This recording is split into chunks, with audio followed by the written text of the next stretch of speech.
চিরদিনই তুমি যে আমার ধারাবাহিকে আমরা দেখেছি অপর্ণা নতুন একটা চাকরির জন্য অ্যাপ্লাই করেছিল। ইন্টারভিউয়ের ডেট পেয়েছে পরের দিনই, তাই সকাল হতেই ও রেডি হচ্ছে। ওর বাবা খুব খুশি, মা একেবারেই খুশি না। নিজের ডকুমেন্টগুলো ও গুছিয়ে নিচ্ছে। ওর মা খাওয়ার জন্য ব্যস্ত হয়ে গেছে, বলছে তুই পেট ভরে খেয়ে যা, জল দিয়েছে। বলল, মা দাঁড়াও, একটু এদিক ওদিক হলেই মুশকিলে পড়ে যাব, আমাকে সব সাজিয়ে নিতে হবে। বলছে, তুই যে এতদিন আর্য স্যারের কোম্পানিতে কাজ করতিস, উনি তোকে চাকরি দিয়েছিলেন, তোর কোন ডকুমেন্ট উনি দেখেছিলেন বলতো? ওর মায়ের খুব মন খারাপ, চায়নি চাকরিটা ছেড়ে দিই, কিন্তু বাবা মেয়ের কাছে হার মেনে গেছে। ওর বাবা মেয়েকে আশীর্বাদ করছে যেন চাকরিটা হয়, ভালো করে পরীক্ষা দেয়। ওর মার মনটা একেবারেই ভালো নেই, বলছে তুই যে কী করছিস ওখানে, তোর চাকরিটা হবে কি না, কেন তুই আর্য স্যারের চাকরিটা ছেড়ে দিতে চাইলি? বাবা মেয়ে নিজেদের মধ্যে কথাবার্তা বলছিস, আমাকে কিছু বলছিস না, আমার যেন কথার কোনো দাম নেই, আমার একেবারেই ভালো লাগে না। অপর্ণা বলছে, মা দেখো, এটা তো একটা পরীক্ষা যাওয়ার আগে তোমার যদি এই রকম মুখ দেখে যায়, আমার কি পরীক্ষাটা ভালো হবে? আমাকে তো দিতে হবে না, তাই তুমি মন খারাপ করে থেকো না। ওর মা খাবারটা ধরিয়ে দিয়ে গেল, একটু খেয়ে জলটা নিয়ে ওর বাবাকে বলল, বাবা আমি আসছি, দেরি হয়ে যাচ্ছে। ওখান থেকে চলে গেছে নতুন কোম্পানিতে। সেখানে দেখছে যে সিংহরায় গ্রুপে কোম্পানিতে কাজ করত। দেখে তো অবাক, বলছে যে আপনার এত কম বয়স আর ওই কোম্পানি থেকে আপনি এসছেন, আপনি ছাড়লেন কেন? বললো, একটা ব্যক্তিগত কারণে আমি ছেড়ে এসেছি। বলছে যে ওখান থেকে যারা ছেড়ে আসে তারা অনেক উন্নতি করে, আর আপনার চাকরিটা আমরা দিয়ে দেবো, আপনি তো এক্সপিরিয়েন্সড হয়েছেন, আর হাইক 30% বাড়িয়ে দেবো। আজকেই তাহলে জয়েনিং লেটার দিয়ে দিই।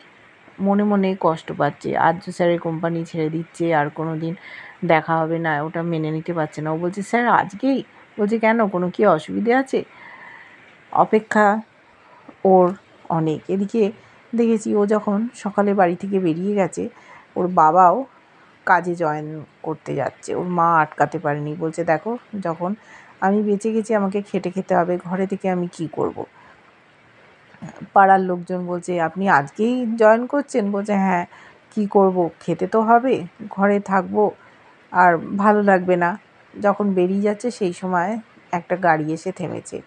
অবাক চোখে সকলে তাকিয়ে আছে। দেখেছি অর্ক গাড়ি থেকে নামলো, সাথে আরেকজন লোক। অর্ক এসে বলছে যে, সতীনাথবাবু আপনি ভালো আছেন? ও বলছে যে, আপনি এই কথা জানার জন্য আমার বাড়ি চলে এলেন সকালবেলা? বলছে, দেখুন, আপনারও কুশল জানার ইচ্ছে ছিল, এছাড়া অপর্ণার সাথে দেখা করব বলেছি, সেই জন্য এসছি। অপর্ণা কথায় বলতে পারেন? বলছে, আমি তো যা বলার আর্য স্যারকে বলেই দিয়েছি। আর্য গাড়িতেই ছিল, পেছন থেকে লক্ষ্য করছে অর্ক কীভাবে ডিল করে সতীনাথবাবুর সঙ্গে, নানান রকম প্ল্যান করেছে। রাতের বেলায় আর্য আর অর্ক দুজনে একটা প্ল্যান করেছে কিভাবে অপর্ণাকে আবার অফিসে ফিরিয়ে আনা যায়। রাজনন্দিনী শাড়ি দিয়েই ওকে ফিরিয়ে আনতে হবে, এছাড়া কোনো উপায় নেই। কিন্তু নানান প্রশ্ন করতে পারে অপর্ণা, এই রাজনন্দিনী কে ছিল, সবটা পরে সাজিয়ে গুজিয়ে নেবে। এইভাবেই অর্ককে প্রস্তুত করেছিল। অর্কও খুব খুশি, ও পছন্দ করে অপর্ণাকে। একটা ভালো এমপ্লয়ি ছেড়ে চলে গেছে, ওদের ক্ষতি হতে পারে। নিয়ে গেছে ওদেরই বিজনেস পার্টনারকে। অর্ক বলছে, দেখুন, অপর্ণা রাজনন্দিনী শাড়ির এই বিজনেসটায় একটা বড় অংশে কাজ করছিল, সেটা ও না থাকলে হবে না, আমাদের কোম্পানি ক্ষতি হয়ে যাবে। আপনি তো রাজনন্দিনী শাড়ি নিয়েই কাজ করেন, আপনি কি চান যে আমাদের ক্ষতি হয়ে যাক?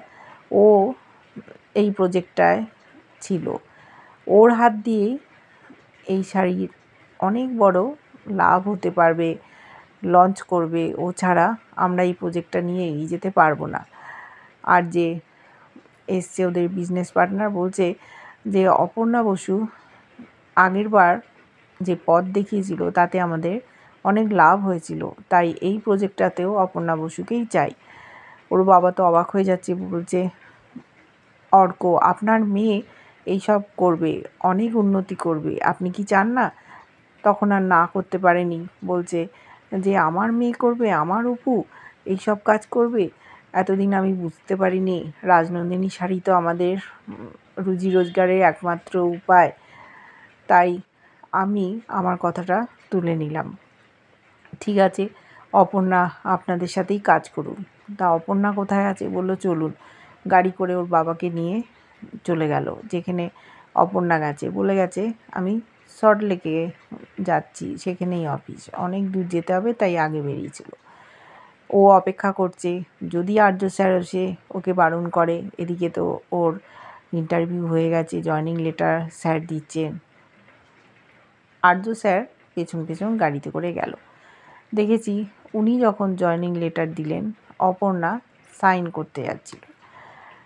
যখন সাইন করতে যাচ্ছে, আর্য চলে গেছে, দিয়ে বলছে দেখুন অপর্ণা বসু আমাদের কিন্তু এখনও এমপ্লয়ি, তাই এই কাজটাও করতে পারে না, আমরা তো ওকে রিলিজ অর্ডার দিইনি। অপর্ণা উঠে বলছে আর্য স্যার আপনি? কোম্পানির যিনি মালিক তিনি বলছেন স্যার আপনি এখানে? বলল অপর্ণা যে আমি তো রেজিগনেশান দিয়ে এসেছি। আর এইভাবে কথা বলছে আর্য স্যারের সাথে। তখন ওই ভদ্রলোক বলেছেন আপনি মিস্টার সিংহরার সাথে এইভাবে কথা বলছেন? আর্য বলল দেখুন ও ওই কোম্পানিতেই কাজ করবে, আমি ওকে নিতে এসেছি। অপর্ণাকে আর সাইন করতে দিল না। ওর বাবা বলছে হ্যাঁ অপু, তুই আর্য স্যারের কোম্পানিতেই আবার জয়েন কর, অনেক কাজ তোর বাকি রয়ে গেছে, তুই কিছু কিছু প্রজেক্টে কাজ করছিস, আমি তো এত কিছু জানতাম না, তুই আবার ফিরে যা। অপর্ণা সে কি খুশি, আর্য স্যার নিজে নিতে এসছে। দেখেছি ও আর কোনো সাড়া শব্দ করেনি, অফিসে ঢুকছে। আর্য স্যারের পাশেই ও দাঁড়িয়ে আছে, আর পেছন পেছন অর্ক আসছে। দুজনে মুখ চাচাই করছে, আবার সেই পুরনো অফিস। খুব আনন্দ হচ্ছে ওর, আর্য স্যারকে দেখতে পাবে।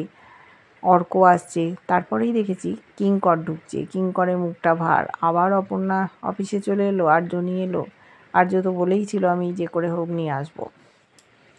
অফিসের লোকেরা অপেক্ষা করছিল, আর্য বলল অপর্ণা আবার এই অফিসে জয়েন করলো, রেজিগনেশান দিয়েছিল, সবাই আবার ওয়েলকাম করছে, বলছে দেখো তোমার মতো এমপ্লয়ি তাকে আমাদের অফিসের বস ফিরিয়ে নিয়ে আনলো, কাজের মানুষ। অর্ক বলছে এরকম আমরা এমপ্লয়িকে ছেড়ে দিতে পারি না, সেই জন্য যে কোনো মূল্যে ওকে আমরা ফেরত আনতাম।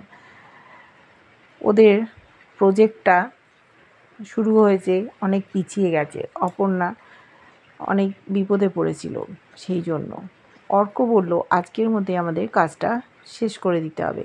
সকলে বলছে স্যার এই একদিনের মধ্যে কি করে কাজটা শেষ হবে? আর্য দূর থেকে লক্ষ্য করছে। অপর্ণা বলল দেখো আমরা হাতে হাত মিলিয়ে সবাই কাজটা উদ্ধার করে দেবো। অর্ক খুশি হয়েছে, বলছে এই স্পিরিটটাই তো আমি চাই। আর্য অপর্ণাকে লক্ষ্য করতে করতে ওখান থেকে বেরিয়ে চলে গেল। অপর্ণা বুঝতে পেরেছিল আর্য স্যার চলে যাচ্ছে। অর্ককে বলছে আর্য স্যার থাকবে না? বলছে না, দাদা তো আমার উপর দায়িত্ব দিয়ে গেছে, আমি সমস্তটা হ্যান্ডেল করছি, তাই প্রয়োজনে দাদা আসবে।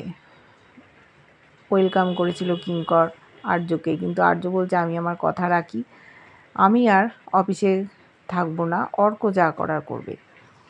অর্ক অপর্ণার কাজের প্রশংসায় পঞ্চমুখ, সমস্ত প্রজেক্টটা ও পরিচালনা করবে। মীরা কোথায় খোঁজ করেছিল, মীরা অফিসে আসেনি। অর্ক ডেকেছে ওর চেম্বারে অপর্ণাকে, কিভাবে ও কাজটা করবে সমস্ত কিছু প্ল্যান করে নিয়ে এসছে। বলেছে যে মডেল যারা হবে তারা দামি মডেল হবে, এই রাজনন্দিনী শাড়ি পরে ছবি তোলা হবে। ও বলেছে না স্যার। তখন বলছে যে আমাদের কলোনিতেই আমি দেখেছি কিছু মহিলা যাদের এরকম সাধারণভাবে শাড়ি পরিয়ে আমরা প্রজেক্টটা তৈরি করব। সমস্তটা ছকে নিয়ে এসছে। অর্ক তো খুব খুশি, বলল এই শাড়ি সাধারণ মানুষের ঘরে ঘরে আমরা দেখতে পাই, এই শাড়ি যে বড়লোক বাড়ির মহিলারাই করবে তা কিন্তু না, তাই আমাদের সাধারণের মধ্যেই এটা প্রচার করতে হবে। অন্যান্যরাও খুশি হয়েছে, ও নিজের মতো হ্যান্ডেল করছে, অর্ক ছেড়ে দিয়েছে সম্পূর্ণ। অপর্ণা বলল একবার আর্য স্যারকে দেখিয়ে নিলে হতো না? বলছে আমি আর্য স্যারকে মেল করে দিচ্ছি, আর দাদা তো আমাদের সাথেই আছে, তুমি চিন্তা করো না। ও ভাবছিল আমি ফোন করব কি না, যদি আর্য স্যার থাকতো একবার যদি দেখতে পেতাম। ওদিকে আর্যকে অর্ক সব মেল করে জানিয়ে দিয়েছে, সাথে সাথেই আর্য স্যারের ফোন এসছে। অপর্ণা মনে মনে ভাবছে দেখো টেলিপ্যাথি, আর্য স্যার ফোন করেছে। তখন বলছে স্যার আপনি থাকলে প্রজেক্টটা দেখাতাম, আপনি নেই। বলছে আমি নেই, তোমার কি কোনো অসুবিধে হচ্ছে? বলছে না অসুবিধে হচ্ছে না। বলছে তুমি কাজ করো, তোমার কাজে আমি খুব খুশি হয়েছি, নিজের মতো করে কাজ করো, অসুবিধে হলে নিশ্চয়ই বলবে, অর্কও আছে, বাকি সকলে তোমাকে সাহায্য করবে। বলল আচ্ছা স্যার আপনি তো বাড়িতে এখন? বলল হ্যাঁ। বলছে এখন তো লাঞ্চ টাইম, আপনার কি লাঞ্চ হয়ে গেছে? না হলে আপনার সাথে একবার কি দেখা করতে পারি? দরকার ছিল। আর্যও ভাবছে অপর্ণাকে একবার দেখতে পেলে ভালো হতো, অনেকক্ষণ দেখেনি। তখন বলল তাহলে তুমি ওই ক্যাফেটায় চলে এসো। অপর্ণা খুব খুশি, এবার ক্যাফেতে দেখা করতে যাবে। এরপর কী হয় দেখবো। কেমন লাগছে ধারাবাহিকটা জানিও। ভালো লাগলে লাইক কমেন্ট সাবস্ক্রাইব করে যারা ফেসবুক পেজ থেকে দেখছো ফলো করে সাথে থেকো।